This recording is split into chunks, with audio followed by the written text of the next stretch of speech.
It's The Firm right here on your Classic Metal Show with Fortune Hunter from the Mean Business release. So good, man. Yeah. Can Paul Rogers do wrong?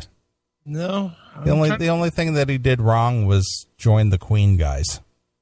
And even that's listenable. If you ever listen to that album, it's not bad. It's just not him. Yeah, exactly. You know, but yeah, dude, I was listening the other with my phone and putting music on my phone. I put his solo album Electric on my thing.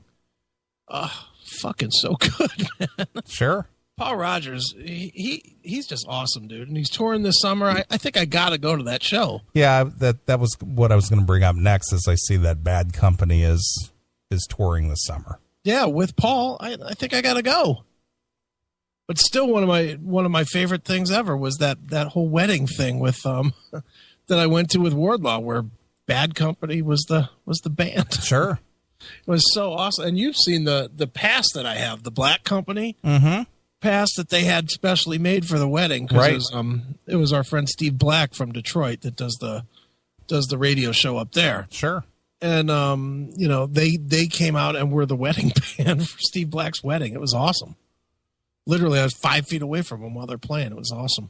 Well, you got to admit, and this is not patting ourselves or blowing our own horn here, but since you and I have been involved in doing this show as well as the various other things that you've been involved with, mm-hmm. the experiences and the things that we've been able to attend and be a part of, wouldn't trade it for the world. It's the coolest ever, dude. Mm-hmm. Definitely the coolest. There's no McRalphs on that tour? I don't know. I didn't hear. That's what Blockade Runner just said. All right. I did not see any details of who's in and who's out. I'd still go. So I'd go see Paul Rogers if it's Paul Rogers and fucking 3 other guys. Sure. I could care less, with that band. If he's playing Bad Company songs, I'm there. I don't give a shit what the band is called. But yeah, no, you're right, dude. We've had, the fucking Doc and Van Halen thing, standing on stage with Rat in front of 40,000 people. Yeah. I know for me, introducing Pantera in front of 18,000 people was fun. And, obviously that meet and greet thing that I did was unbelievably crazy. Sure. And dude, just experiences. Nobody can touch them, man. I agree. I listen to people. Do you do this? Do you hear other people's story and you're like, okay, yeah, that's great. You got to meet fucking the guy from Slayer. You're like, yeah, that's something. Yeah. Meanwhile, you've sat on the couch and fucking shot the shit with them. Yeah, exactly. Shit, I did a TV show with Slayer. Yeah, I know. I remember that. What was that called? Yibo or something? Or Yibo TV. Yeah, Yibo. Yep, I shot that TV show. That didn't go anywhere, obviously, but I did my part. Yeah, sure. Yeah, we've had some cool shit happen, dude. That's for sure. Mm-hmm. The coolest shit though is the stuff that's not not the mainstream stuff.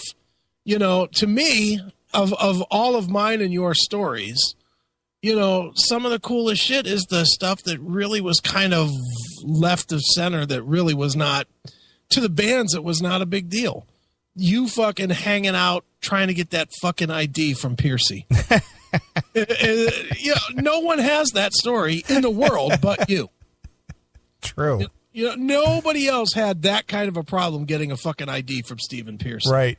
And you remember this too, because you were there when Iron Maiden took me to a fucking picnic table to have dinner with them. Yeah, right. That was like the coolest shit ever. The fucking, what's his name? Smallwood. Rob Smallwood just grabbed me and was like, hey, man, you want to have dinner with the band? Sure. It's like, yeah. Well, that was like us having lunch with Dokken and Rat and Jackal. Yeah, just sitting at a table. Hey, man, pass the ketchup. Was just, dude, we have had some crazy, cool... Not even crazy, because I guess it's not crazy. These guys do eat. Yeah, I know, but it's just so surreal. Hey, I'm sitting at a table, and all the guys from Rat and Dokken and Jackal, and we're drinking Jesse James booze. And yeah, and you were a little older than me, so you might not have done this. But for most of these bands, I was a worshiper as a kid. Sure.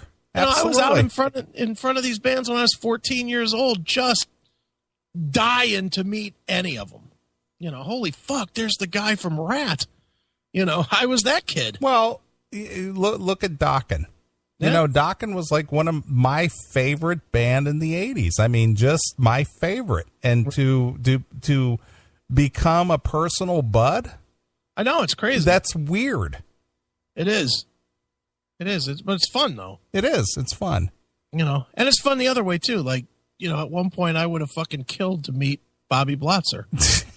And this week I fucking punked him. Right. You did. That was fucking hysterical. Yeah, that is funny. Or, and getting back to that whole ID thing with Steven. Yeah. At that point, I would have thought that, Yeah, we become buds. I'd like this guy. Because he was a total jackass at that point. He was being a monumental dick to you. He was. But now it's like he drops me an email every now and again. Hey, I'm thinking about doing some interviews. Yeah. You guys want one? Steven's cool. Yeah, Steven's funny. But at that time. Oh, no. And another guy who treated me like a dick the first time and then turned around and was just like super nice the next several times. Who? Blackie Lawless. Yeah? When I first met him, he was like totally put out. Like, ugh, oh, fuck. But then I did that one interview with him. Mm-hmm. And I gained his respect. Sure. And it was like, this is the best interview I've done. You're like, thanks. And then when he called to the show a couple of times, I was scheduled to do an interview with him, which I was doing as a pre-record. Mm-hmm. And he called and I told him, I said, I don't know if you remember me. Remember you came to the Odeon and we did this interview in the room. Oh, that's you? Yeah, that's me. Oh, cool. And I said, yeah, I'm pre-recording this for the show tomorrow. Oh, the show's live tomorrow? Yeah. Yeah, you know what? Let's just do it live tomorrow. Right. It's like, oh, cool. Works for me. Right. Well, dude, it's like the, it's a story I think I've told on the air. I know you know this story, but the first ever hang-up I had with an interview was Don. Right. And I still tell this story, and I've told Don the story, and he just laughs about it now, but I was interviewing for Shadow Life, and I wasn't getting anywhere. It was a shitty interview. And so I asked him what I thought was, kind of a generic question, trying to get him to start talking. I asked him, I said, where does this record stand in the Dokken catalog? Is it the best? Is it the worst? What is it? And he was like, well, it's the best thing we've ever done. Mm-hmm. And I was like, come on, man. And he was like, you don't think so? And I was like, you want my opinion? And he was like, yeah. And I told him, I said, I think it's the worst ever. I think you fucking sound all hollow and George's guitars sound terrible. It's just not good.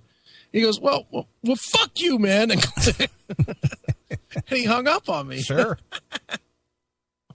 And it's funny now because he just pretends that record doesn't even exist. Yeah, I know. But, at the time, and obviously he was doing his job. He was trying to promote his shit. But who would have thought that I'd become, buds with them and work with them for a while and, all that shit. Right. After the guy hung up on me. So, it is weird how we've worked our way into little circles of people. Sure.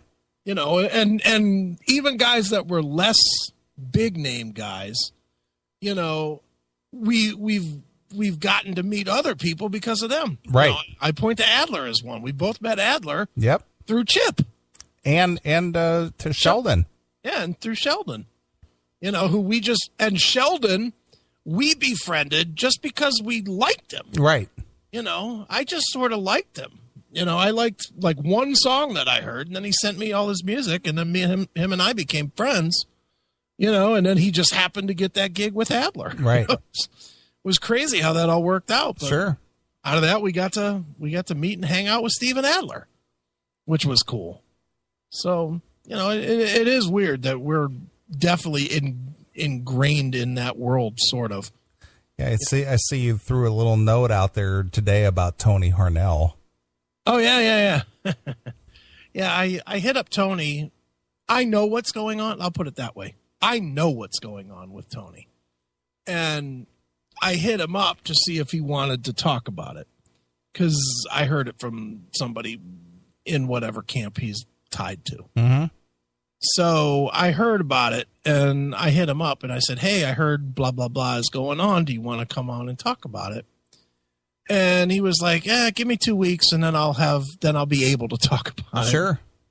I was like, okay, fair enough. But that's another guy, who would have thought, I mean, you're more of a fan of TNT than I am, but, that guy's our bud. Yeah. Well, the same thing last year, a band that I would have never gone to see in a million years, Air Supply. Mm-hmm. And I got to meet both those dudes. Yeah. Because of Johnny Lightfoot through Tony Harnell. Right, exactly. And I see that they're playing here in the Chicago area again this summer, so I figure, Is there a Cleveland date or a Pittsburgh date? You know what? I only saw it on the venue thing, so I didn't see it as a tour itinerary. I just saw it that they're playing at a certain venue. Because I want to go. I want to go. Sure. Let's see. But that was just kind of, that was kind of a bizarre. Well, yeah, in real life, you would never go. Would you go again? I would, just to go hang out with Johnny. I mean, you wouldn't go unless you had the hookup. Yeah, exactly. I wouldn't just go. Yeah, you wouldn't go because I'm not a fan. I'm not a fan of Air Supply. Right. Not a fan. Okay. But I thought it was cool that I got to meet the guys because they're legendary. We like that access. Let's just face it. We like that access. Where are you talking about seeing them? In Emmett's? Oh, no, that's Iowa. It's who? They're playing in Iowa. Air Supply. Oh, yeah, they're playing at a place called Riverside or Riverdale. Yeah, they seem to be playing a lot of casinos. Oh, Cleveland, though. God damn it. These fucking guys. Why aren't they playing where I am? I want to see Air Supply, god damn it. And then this week, I realized April 14th, that it kind of struck me. I was just like, April 14th. Oh, I know that date. Yeah. 27 years ago, I was at Caesar's Palace watching Robbie Knievel jump the fountains. Oh, nice. And that's when I met Evil. Yeah, when you met Evil. Evil Knievel. See, that's a cool memory, man. Yeah, that was a good one. Yeah, that's good stuff. That was a totally, I snuck my way into the situation deal. Which, by the way, I've reached out to Robbie a couple of times. Yeah. Because he's now jumping again. Mm-hmm. Because he had that problem with getting busted for DUI about a couple years ago. So now he has to make some money. Yeah, so he dropped out for a while, and now I see he's back. Okay. So I've been trying to get him on the show. So I've been trying to work that angle a little bit, but I'm not getting any response one way or the other. Right. Well, we can, do you know who the publicity people are? I don't know. It's just on his website. It's Captain Knievel. Right. Okay. I'll reach. They have a info thing there and stuff. So I've sent a few messages, but I didn't get any response. Well, I know people that know people. That mm-hmm. know, so I'd like to get him on the show and just say, hey, I see you're back. You're doing some jumps, blah, blah, blah. I want to tell him the story, Where's he doing this at? He's just his website. It's where's just he jumping is what I mean. Oh, I don't know. It's just like soliciting. Hey, if you want Robbie Knievel to perform. Oh, okay. Reach out to us for, and here's the contact info. Right. How old is that guy now? He's my age. He fucking 52 years old being jumping. Yeah. That's pretty old. I agree. Usually a daredevil jump, their career is over at 40. Yeah. 52. Yeah. Boy, then you talk about a shoulder hurting. A 52-year-old shoulder hurting. If you pull up a bike. Yeah, he's like a year older than me. Ooh. Yeah, so he's out there soliciting jumps. Oh, hey, good on him, I guess. If he can get to work. That's not to say he's getting anywhere with it. But yeah, I don't know. I just saw that his website was gone for a couple of years. Right. But now I see he's back. Okay. So I thought, yeah, let's get him on the show. Yeah, why not? Dude, why not? I'm game to interview anybody these days. Yeah.